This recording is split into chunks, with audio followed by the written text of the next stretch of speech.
بسم اللہ الرحمن الرحیم۔ اللہ کے نام سے شروع جو بڑا مہربان نہایت رحم کرنے والا ہے۔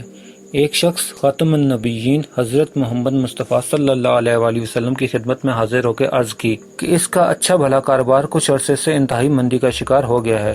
تنگ دستی کی وجہ سے 2 وقت کی روٹی پوری کرنے کے لیے ادھار کی نوبت آ گئی ہے۔ پسینے میں شرابور عبدالغفور نے پرانا عمارتی سامان بیچنے والی دکان پر سائیکل کو بریک لگائی۔ اس کی اکھڑی ہوئی سانسوں سے اندازہ کرنا مشکل نہ تھا کہ وہ طویل مسافت طے کر کے آیا ہے۔ سائیکل سے اترتے ہی اس نے دکاندار کو 30 روپے دیے، 10 پرانی اینٹیں طلب کی۔ دکاندار اپنے ملازم سے اینٹیں دینے کا کہہ کر خود اخبار پڑھنے میں مصروف ہو گیا۔ عبدالغفور نے اینٹیں احتیاط سے کیریئر کے ساتھ باندھی اور سائیکل کو گھسیٹتا ہوا پیدل روانہ ہو گیا۔ دکاندار اچانک کسی خیال سے چونکا اور اخبار ایک طرف رکھ کر عبدالغفور کو جاتے ہوئے دیکھنے لگا۔ وہ سوچنے لگا کہ یہ شخص ایک عرصے سے ہر تیسرے دن آتا ہے اور 10 اینٹیں خرید کے لے جاتا ہے۔ آخر وہ ان 10 اینٹوں کا کرتا کیا ہے؟ اتفاق سے اگلے ہی دن عبدالغفور اس کی دکان پر دوبارہ 10 اینٹیں خریدنے کے لیے آیا۔ دکاندار کے تجسس نے اسے سوال کرنے پہ مجبور کیا۔ اس نے عبدالغفور کو بیٹھنے کے لیے کہا اور ملازم لڑکے کو چائے لانے کے لیے کہا۔ عبدالغفور اس عزت افزائی پہ حیران ہوتے ہوئے قریب پڑے ہوئے موڑے پہ بیٹھ کے سوالیہ نظر سے دکاندار کو دیکھنے لگا۔ کچھ دیر خاموشی کے بعد دکاندار نے گفتگو کا آغاز کیا۔ اگر آپ برا نہ مانیں تو میں آپ سے کچھ پوچھنا چاہتا ہوں کہ یہ جو آپ ہر دوسرے تیسرے دن 10 اینٹیں لے جاتے ہیں، ان کا آپ کرتے کیا ہیں؟ عبدالغفور نے ذرا سے توقف کے بعد جھجکتے ہوئے جواب دیا، مجھے دراصل 1500 اینٹوں کی ضرورت ہے جو میں اکٹھی خریدنے کی استطاعت نہیں رکھتا۔ دہاڑی دار مزدور ہوں، کبھی کام ملتا ہے کبھی نہیں ملتا۔ جس دن کام ملتا ہے اس دن میری کوشش ہوتی ہے کہ میں کچھ اینٹیں خرید کر جمع کر لوں۔ 1500 اینٹیں کس مقصد کے لیے؟ دکاندار نے تجسس بھری نظروں سے عبدالغفور کی طرف دیکھا۔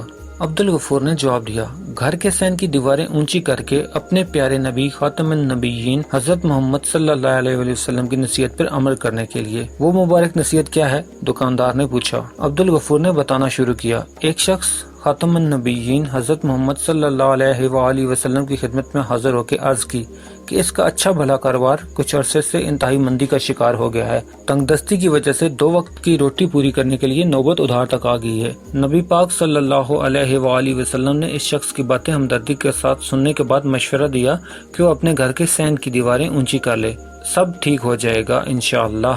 وہ شخص خاتم النبیین حضور صلی اللہ علیہ وآلہ وسلم سے مزید کوئی سوال کیے بغیر رخصت ہو گیا۔ کچھ دن بعد اس نے آپ کی خدمت میں حاضر ہو کے انتہائی مسرت بھرے لہجے میں بتایا کہ اس کا کاروبار چمک اٹھا ہے اور الحمدللہ قرض بھی اتارنے کے قابل ہو گیا ہے، لیکن اس کی سمجھ میں یہ بات نہیں آئی کہ سین کی دیواروں کا رزق کی تنگی سے کیا تعلق ہے۔